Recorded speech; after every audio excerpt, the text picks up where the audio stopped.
Kelemahan yang ketiga jadilah Hajadi takut dengan DAP.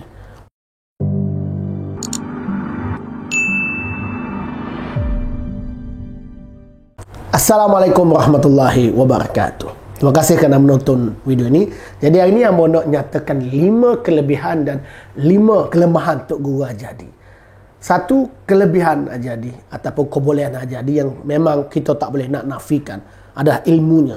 Jadi bila orang kata hamba hina ulama, dalam bab ilmu saya tak menghina Tok Guru Hajadi. Memang Tok Guru Hajadi seorang yang berilmu dan ianya belajar tinggi dan dia fasih bahasa Arab dan dia ingat banyak ayat Quran. Dan itu satu kelebihan yang tidak boleh disangka lagi di seluruh dunia. Semua orang mengakui bahawa Tok Guru Hajadi seorang yang berilmu. Yang kedua, kelebihan Hajadi adalah menyampaikan ilmu. Yang ini juga saya tak boleh nak nafikan. Dalam bab Hajadi berilmu dan menyampaikan ilmu, saya mengaku saya kalah. Yalah, di saat kita sedang tidur, Hajadi dah berjalan keluar rumahnya, pergi mengajar di masjid, mungkin menjadi imam. Dalam bab tu tidak ada khilaf, memang Hajadi lah yang terbaik mengajar dan juga berilmu. Itu adalah kelebihan Hajadi yang saya akui. Tetapi apa yang menjadi masalah, UMNO telah menerima orang yang bukan Islam untuk memegang kuasa politik dan memimpin negara. Inilah yang bertentangan dengan ajaran Islam. Yang ketiga adalah berkaitan dengan politik. Bagaimana Hajadi menggunakan pidatonya, menggunakan mulutnya, menggunakan kata-katanya yang boleh memukau orang lain. Suka atau tidak, inilah kelebihan Hajadi. Hajadi boleh memberitahu batu menjadi permata. Dan kita boleh lihat bagaimana Hajadi mengumpul ramai ahli, peminat, penyokong, wala'ung yang meminatinya. Kerana apa? Kerana mulutnya, kerana pidatonya. Dan dalam politik, betul atau tidak, dalam bab ni Hajadi memang hebat. Bila dia bercakap dengan berapi-api, orang akan percaya. Kita boleh lihat kehebatan Hajadi berceramah ni bukan hari ni, daripada muda lagi. Dan dia konsisten menggunakan kata-katanya untuk mengajak, untuk menghasut rakyat supaya membenci UMNO. Dan ketika itu, memang rakyat benci pada UMNO. Sampai satu tahap, kalau kata tak boleh makan sembelihan orang UMNO, orang percaya. Jangan berkahwin dengan anak orang UMNO, memang terjadi. Bahkan pernah berlaku dalam sejarah, 2 imam. Satu imam PAS, satu imam UMNO. Di antaranya penggerak adalah Tok Guru Hajadi. Inilah kebolehan yang ada pada Hajadi, mungkin tak ada pada orang lain. Ya, kita boleh lihat bagaimana kita percaya UMNO ini memang kafir dan sesat. Mungkin saya ketika itu kecil lagi, tapi saya melihat bagaimana kata-kata ini berjaya memukau, mencandu rakyat ketika itu. Yang keempat, kelebihan Hajadi lah, beliau boleh menjadikan benda tak logik jadi logik. Begitu hebatnya Hajadi. Sebagai contoh, ada satu video Hajadi pergi memancing. Ketika dia mengangkat ikan itu mati. Jadi atas fikiran saya yang tak pernah pergi memancing pun, macam mana ikan yang dah mati makan. Dan sepanjang saya tengok orang memancing dalam video secara langsung, ikan ni kalau naik dia akan bergelepar. Tetapi dalam video tu, saya tak tahulah sama ada dia pergi pasar beli ataupun dia tak ikan tu, ataupun ikan tu yang dah mati, orang lain dapat takak letak kat Hajadi punya, ataupun ada orang selai kau gitu. Saya tak tahu. Tetapi itu tak logik lah. Seekor ikan diangkat, tapi bagi penyokong, peminat wala'un Hajadi, inilah kehebatan Hajadi. Jadi inilah di antara kehebatan Hajadi, kelebihannya, walaupun perkara itu tak logik, penyokongnya tetap percaya. Dan kalau kita tengok bagaimana penyokongnya boleh mengangkat Hajadi dah jadi macam raja, mereka angkat, mereka usul.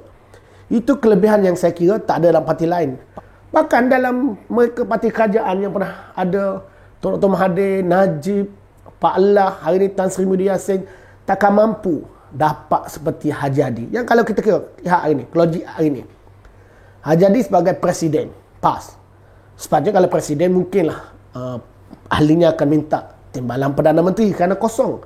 Tetapi kerana Hajadi dah kata tak dapat pun tak apa, jadi nelayan pun tak apa. Saya terbuka kepada Perdana Menteri dan tidak mewajibkan saya dipilih. Kalau saya tak dipilih pun tak apa, saya balik jadi nelayan pun tak apa, tak ada masalah. Saya nak bekerja untuk negara. Terbuka. Yang calonkan saya tu rakyat. Orang biasa, bukan orang biasa yang bercalon ni, patutnya Perdana Menteri lah yang mencalonkan. Patutnya orang tu lah, bukan orang siano mencalonkan saya. Ada orang syok kalau orang calonkan dia. Saya tak syok orang calonkan saya.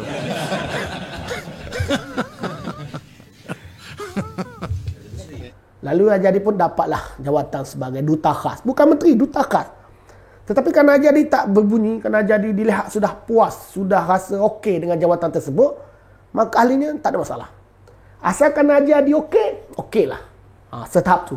UMNO, bila Zahid tak dapat jawatan ni, ahli-ahli UMNO ada yang marah. Tetapi tidak bagi Hajadi. Itu kelebihan yang Hajadi, yang boleh kontrol partinya, semua mendengar apa yang Hajadi nak. Kelebihan yang kelima Hajadi adalah apabila beliau menjawab soalan, ya. Kalau orang tanya dalam satu sidang media ataupun dalam satu wacana ataupun dalam satu dialog, biasanya kalau orang dah tak boleh jawab soalan ni, orang jadi pening lah. Tetapi itu bukan masalah besar bagi Hajadi. Orang tanya pasal GST tak ada masalah. Hajadi akan pergi. Ini adalah salah penjajah. Bayangkan, orang tanya GST, dia akan salahkan penjajah. Tapi bagi walang orang Hajadi, itu biasa. Tanya satu, jawab buah apple, itu tak pelik bagi Hajadi. Itu kelebihan. Dan yang lebih hebatnya, penyokongnya. Saya pernah terbaca dalam satu komen, dia kata, anda yang tidak memahami Tok Guru Hajadi. Saya garuk kepala. Tanya lain, jawab lain. Lepas tu kita kata, apa ni tak jawab ikut soalan? Kita yang salah. Kita yang tak dapat memahami apa sebenarnya yang disampaikan oleh Tok Guru Hajadi. Saya masih ingat dalam satu forum, bukan orang lain, tapi pimpinan PAS dia tanya Hajadi dengan penuh yakin tentang GST. Akhirnya Hajadi tak jawab pun. Yang tukang tanya pun, muka dia nampak riak. Pelik. Sambil Datuk Seri sudah menyentuh berkenaan dengan pelaksanaan GST di dalam negara ini, tempoh hari Sabtu yang lepas, untuk pengetahuan Datuk Seri, mungkin Datuk Seri dah tahu, pemimpin Pakatan Harapan dalam satu jelajah Harapan Kelantan di Bachok, Tan Sri Muhyiddin Yassin ada menyebut secara umum menyatakan PAS menyokong GST dan PAS perlu ditolak kerana menyokong GST. Saya rasa ramai sidang pendengar yang berada di rancangan kita pada malam ini sangat berhasrat untuk mendengar pendirian PAS, walaupun sudah acap kali kita menyebut pendirian PAS tentang GST, tapi mungkin dengan penegasan yang dibuat oleh Datuk Seri pada malam ini akan memberikan suatu pandangan yang lebih, pencerahan yang lebih jelas kepada rakyat yang mengikuti. Sila.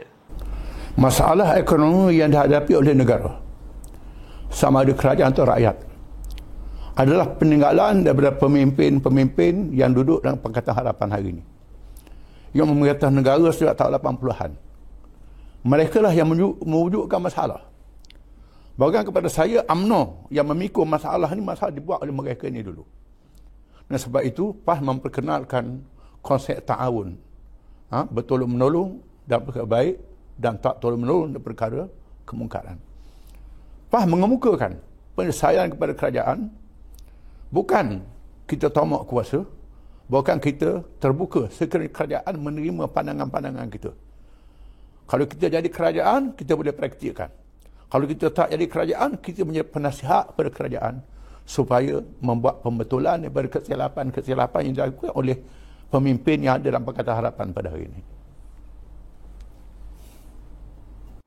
Okey, terima kasih Datuk Seri. Itulah kelebihan Hajadi. Bila anda berdialog dengannya, soalan ni dia akan jawab apa yang dia nak jawab.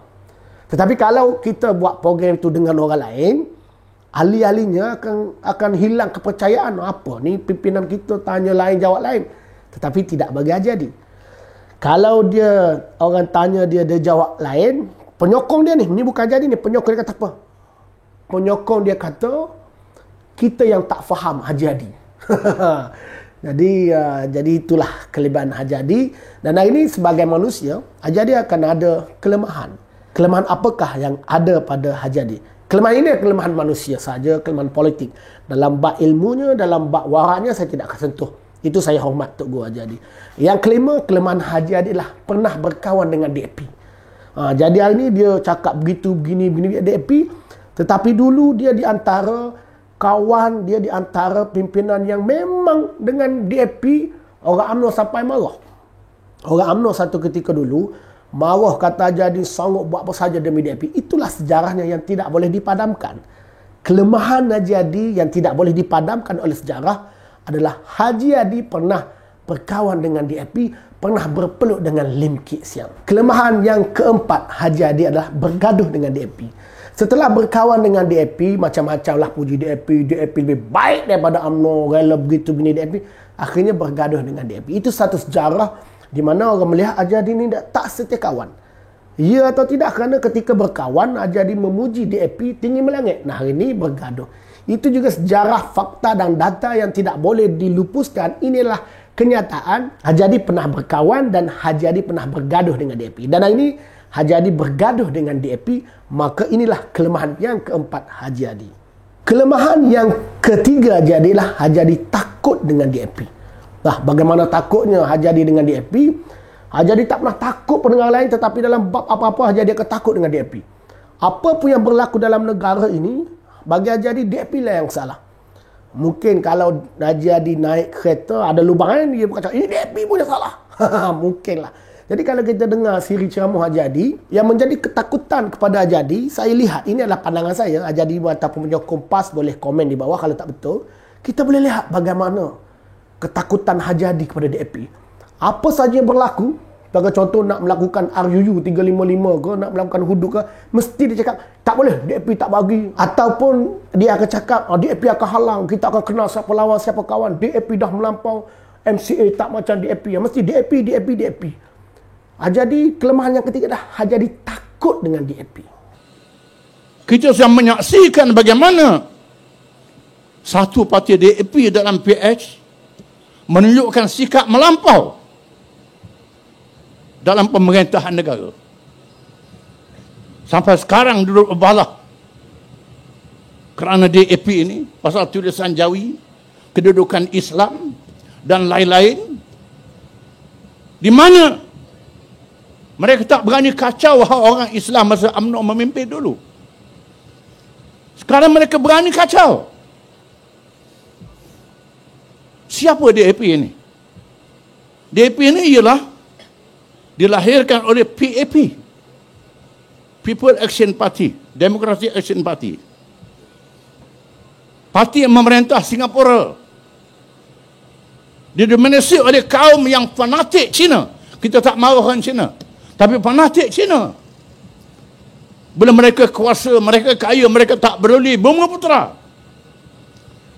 Bukan sahaja orang Islam, termasuk orang Iban, orang Kadazan, orang dusun. Mereka tak peduli mengumpulkan kekayaan negeri. Ini perangai parti DAP yang menguasai PH pada hari ini. Kita tidak menyalak bukit. Kita tidak menyalak parti warisan. Kita tidak menyalak parti bersatu. Kita tidak menyalak bukit. Kita menyalak anjing, babi yang ada di bukit itu.